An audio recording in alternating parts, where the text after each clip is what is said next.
আজকের ভিডিওতে তোমরা দেখবে সপ্তম শ্রেণীর দ্বিতীয় পর্যায়ক্রমিক মূল্যায়ন বা সেকেন্ড ইউনিট টেস্টের ভূগোলের সিলেবাস নম্বর বিভাজন ও উত্তর সহ একটা সাজেশন নমুনা প্রশ্নপত্র।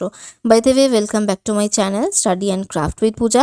তোমাদের সেকেন্ড ইউনিট টেস্ট কিন্তু হবে 50 নম্বরে এবং তার জন্য সময় থাকবে 1 ঘন্টা 40 মিনিট। আর যারা এই ক্লাসটা শেষ অবধি দেখবে তারা কিন্তু জানতে পারবে এই পুরো ক্লাসটার পিডিএফটা তোমরা কোথা থেকে পাবে। তো চলো শুরু করা যাক। চলো এবারে তোমরা নাম্বার বিভাজন আর সিলেবাসটা একটু দেখে নাও। তোমাদের পরীক্ষায় থাকছে ভূমিরূপ, নদী, শিলা ও মাটি আর আফ্রিকা মহাদেশ, এই 4টে চ্যাপ্টার কিন্তু থাকছে। আর এমসিকিউ 1 নম্বরের থাকছে, দেখো, ভূমিরূপ থেকে 2টো, নদী আর শিলা ও মাটি থেকে থাকছে 2 করে, আফ্রিকা মহাদেশ থেকে কিন্তু থাকছে 4টে 1 নম্বরের এমসিকিউ। সেম একই রকমভাবে 1 নম্বরের যে 1 লাইনার অ্যান্সার সেটাও কিন্তু সেম ভাবেই থাকছে, প্রথম 3টে চ্যাপ্টার থেকে 2 করে, আর আফ্রিকা মহাদেশ থেকে থাকছে 4টে। 2 নম্বরের তোমাদের কিন্তু 2 নম্বরের প্রশ্নের 4টে প্রশ্নের অ্যান্সার তোমাদের লিখতে হবে। 3 নম্বরেরও তোমাদের কিন্তু 4টে প্রশ্নের অ্যান্সার লিখতে হবে। আর 5 নম্বরের তোমাদের 2টো প্রশ্নের অ্যান্সার কিন্তু লিখতে হবে, তাহলেই কিন্তু 50 মার্কস কমপ্লিট হয়ে যাচ্ছে। তো এবারে আমরা শুরু করছি সরাসরি প্রশ্ন দিয়ে। প্রথমেই এক দাগে বলেছে সঠিক উত্তরটি বেছে নিয়ে লেখো, যে কোনো 10টি। তো প্রথম প্রশ্ন রয়েছে, ভারতের হিমালয়ে একটি আগ্নেয় পর্বত স্তূপ পর্বত নাকি ভঙ্গিল পর্বত? উত্তর হবে ভঙ্গিল পর্বত। সাহারার শুকনো নদীর খাতগুলোকে বলা হয় রেগ, ওয়াদি নাকি হামাদা? অ্যান্সার হচ্ছে ওয়াদি।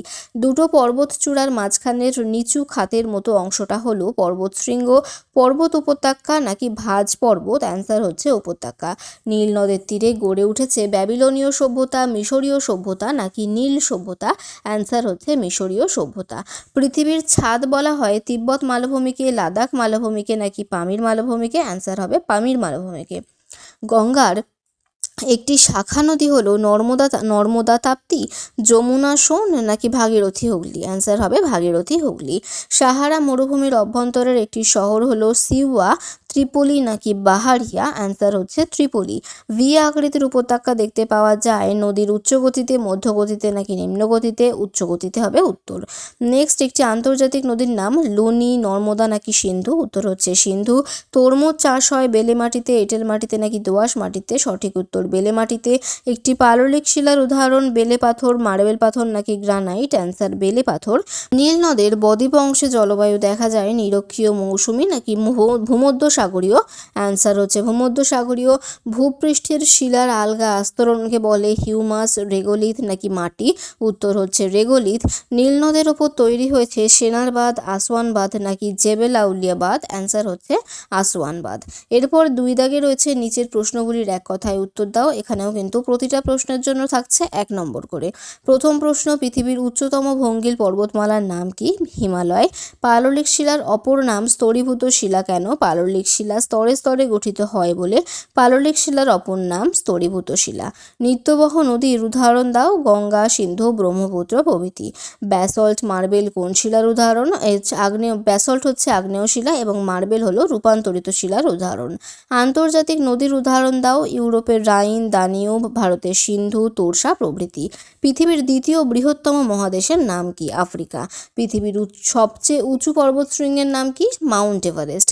পশ্চিম আফ্রিকার প্রধান নদীর নাম কি? নাইজার। ভারতের 2টি আগ্নেয় পর্বতের নাম লেখো, ব্যারেন ও নারকোন্ডাম। আফ্রিকার ওপর দিয়ে বিস্তৃত 4টি রেখার নাম করো। নিরক্ষরেখা, কর্কট ক্রান্তি রেখা, মকর ক্রান্তি রেখা এবং মূল মধ্যরেখা। আর অ্যাসথেনোস্ফিয়ারের প্রকৃতি কেমন? থকথকে বা সান্দ্র প্রকৃতির। আফ্রিকা মহাদেশের সর্বোচ্চ পর্বত শৃঙ্গের নাম কি? Mount Kilimanjaro.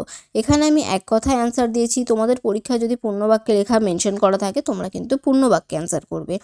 আর এত অবধি যারা ক্লাসটা দেখলে, তোমাদের যদি ক্লাসটা একটুও ভালো লাগে অবশ্যই ক্লাসটাকে লাইক করো, কমেন্ট করো। আর যারা এখনও চ্যানেলটা সাবস্ক্রাইব করোনি, এরকম ক্লাস পেতে কিন্তু তারা চ্যানেলটাকে অবশ্যই সাবস্ক্রাইব করে নিও। তাকে বলেছে সংক্ষিপ্ত উত্তর দাও যে কোনো 4টি। প্রশ্ন মান রয়েছে 2 করে। প্রথম প্রশ্ন, মালভূমিকে টেবিল ল্যান্ড বলা হয় কেন?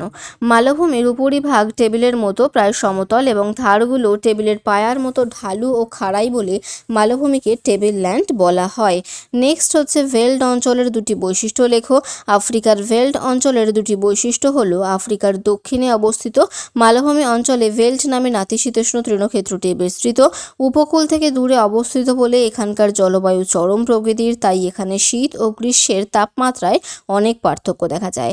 নেক্সট, কেবলমাত্র ভঙ্গিল পর্বতেই ভাঁজ কেন দেখা যায়?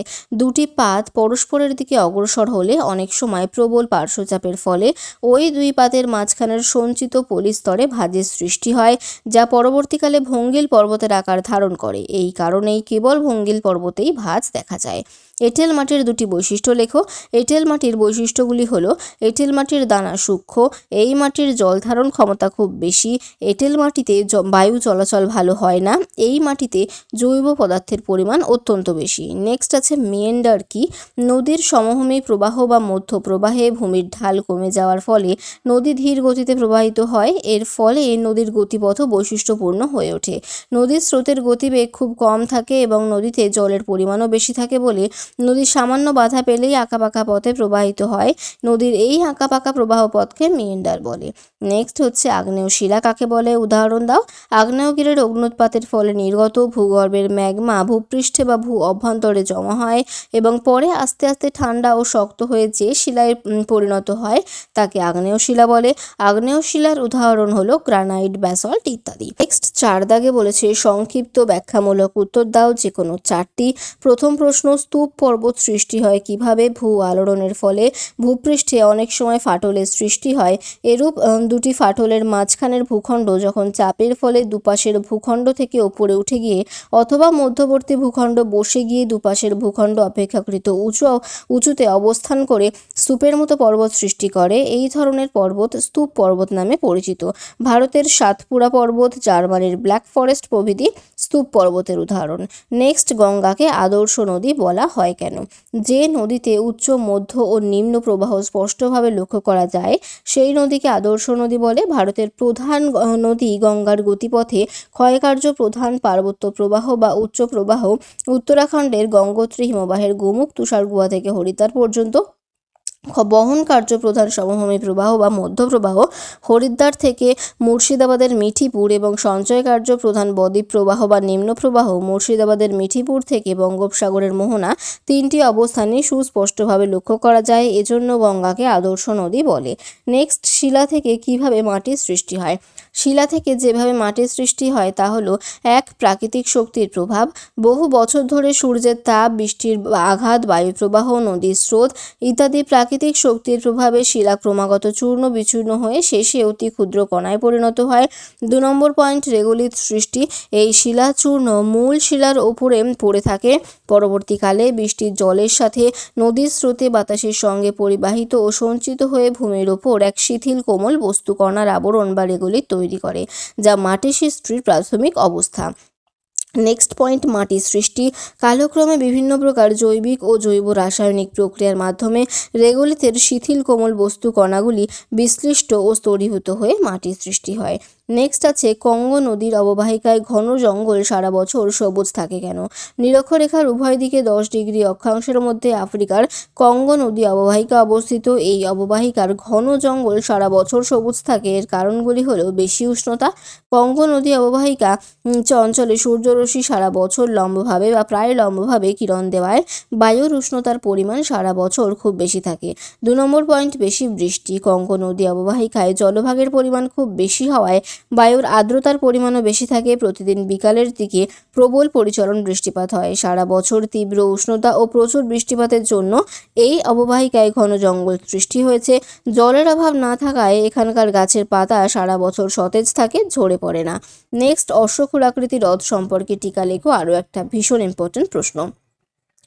নদীর সমভূমি প্রবাহ বা মধ্যপ্রবাহে নদীর বাঁকের যে অংশ মূল নদী থেকে বিচ্ছিন্ন হয়ে ঘোড়ার খুরের আকারে অবস্থান করে সেই হ্রদকে অশ্বক্ষুরাকৃতি হ্রদ বলে। সৃষ্টির পদ্ধতি, সমভূমি প্রবাহ বা মধ্যপ্রবাহে ভূমির ঢাল কম থাকায় নদী সামান্য বাধা পেলে আঁকাবাঁকা পথে প্রবাহিত হয়।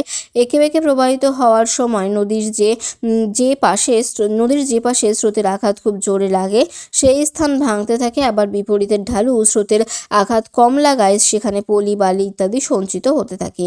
এই প্রক্রিয়া ক্রমাগত চলতে থাকলে নদীর বাঁকের পরিমাণ বাড়তে থাকে। একসময় দুটি বাঁক খুব কাছাকাছি এসে পরস্পর জুড়ে যায়। নদী তখন সোজা পথ ধরে প্রবাহিত হতে থাকে। ফলস্বরূপ আলাদা হওয়ার বাঁকটি হ্রদের আকারে পড়ে থাকে। এটি ঘোড়ার খুরের মতো আকৃতি বিশিষ্ট হয় বলে একে অশ্বক্ষুরাকৃতি হ্রদ বলে। উদাহরণ: গঙ্গা নদীর সমভূমি প্রবাহের বহু জায়গায় এই অশ্বক্ষুরাকৃতি হ্রদ দেখা যায়। নেক্সট, আফ্রিকার নিরক্ষীয় জলবায়ু অঞ্চলের বৈশিষ্ট্য লেখো।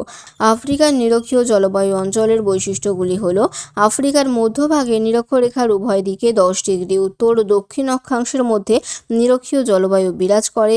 এখানে সারা বছরই উষ্ণতা বেশি। গড় বার্ষিক উষ্ণতা 27 ডিগ্রি সেলসিয়াস থাকে এবং প্রচুর পরিমাণে পরিচলন বৃষ্টিপাত হয়। গড় বার্ষিক বৃষ্টিপাত 200 থেকে 250 সেমি।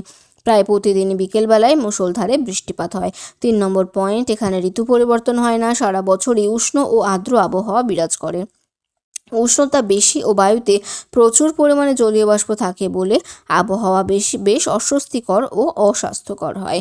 নেক্সট হচ্ছে 5 দাগ, যে কোনো দুটি প্রশ্নের উত্তর দাও।